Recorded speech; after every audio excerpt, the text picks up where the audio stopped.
అస్సలాము అలైకుం వరహమతుల్లాహి వబర్కాతు. ఇస్లాంలో 12 నెలలు, వాటి ప్రత్యేకతలు. ముందుగా మనం ఖురాన్ పరిశీలిస్తే ఖురాన్ సూర తౌబా సూర నంబర్ 9 ఆయత్ నంబర్ 36. నిశ్చయంగా అల్లా దృష్టిలో నెలల సంఖ్య 12.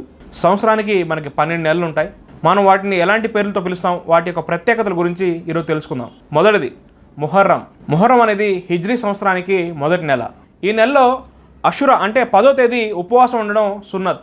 ముహర్రం అనేది ఒక నెల పేరు మాత్రమే. రెండోది సఫర్. ఇస్లాం ప్రకారం ఇది ఒక సాధారణమైన నెల, కానీ చాలామంది ఈ సఫర్ నెలలో ఎన్నో మూఢనమ్మకాలను ఆచరిస్తూ ఉంటారు. ఎన్నో మూఢనమ్మకాలకు ఈ నెల బలైపోయింది. సఫర్ నెలలో చాలామంది ప్రయాణాలు చేయరు, అపశకునంగా భావిస్తూ ఉంటారు.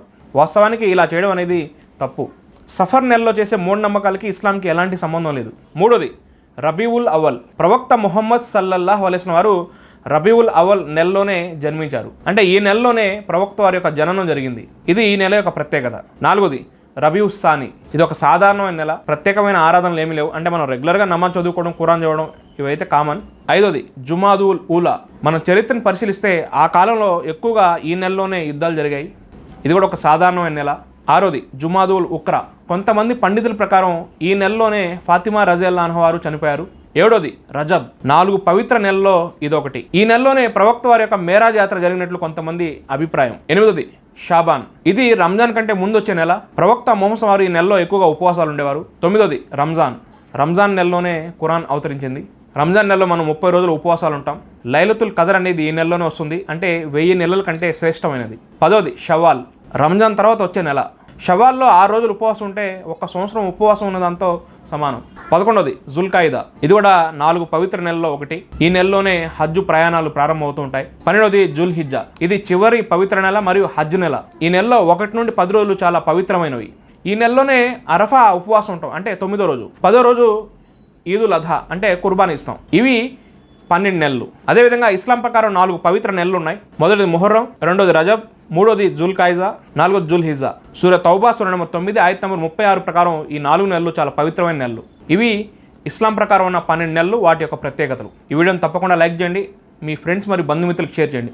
ఇలాంటి మరిన్ని వీడియోస్ కోసం ఈ ఛానల్ని సబ్స్క్రైబ్ చేయండి. జజాకల్లాహు ఖైరన్. ప్రవక్త ముహమ్మద్ సల్లల్లాహు అలైహి వసల్లం వారి యొక్క సున్నత్ అయినటువంటి తల్బినాను కూడా తినే ప్రయత్నం చేయండి. తల్బినా అనేది ప్రవక్త ముహమ్మద్ వారు వ్యాధిగ్రస్తులకు సిఫార్సు చేసిన ఆహారం. తల్బినా అనేది అనేక వ్యాధులకి ఉపయోగపడుతుంది. తల్బినా వల్ల ఊహించని లాభాలు ఉన్నాయి. చిన్నపిల్లలు, పెద్దలు, ఆడవాళ్ళు ఎవరైనా తల్బినా తినొచ్చు. తల్బినా వల్ల బీపీ కంట్రోల్లో ఉంటుంది, షుగర్ కంట్రోల్లో ఉంటుంది. తల్బినా వల్ల గుండె వ్యాధులు దూరం అవుతాయి, కొలెస్ట్రాల్ కంట్రోల్లో ఉంటుంది. ఇంకా స్త్రీలైతే యూరిన్ ఇన్ఫెక్షన్ దూరం అవుతుంది.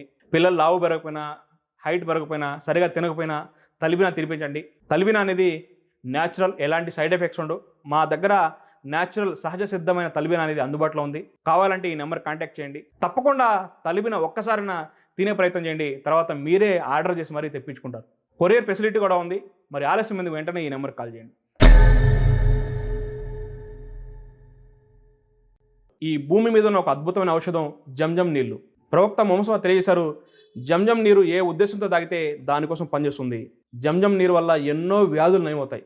ఎందుకంటే జంజం నీరులో స్వస్థత ఉంది. చాలామంది పెద్ద పెద్ద వ్యాధులతో బాధపడేవారు ఈ జంజం నీరు రెగ్యులర్గా తాగడం వల్ల ఎన్నో వ్యాధులు నయమయ్యాయి. జంజం నీరు అనేది ఒక అద్భుతం, మిరాకిల్. మీరు ఎంతో ఖర్చు పెట్టుంటారు, ఎన్నో హాస్పిటల్ తిరుగుంటారు. తప్పకుండా జంజం నీరు కూడా తాగే ప్రయత్నం చేయండి.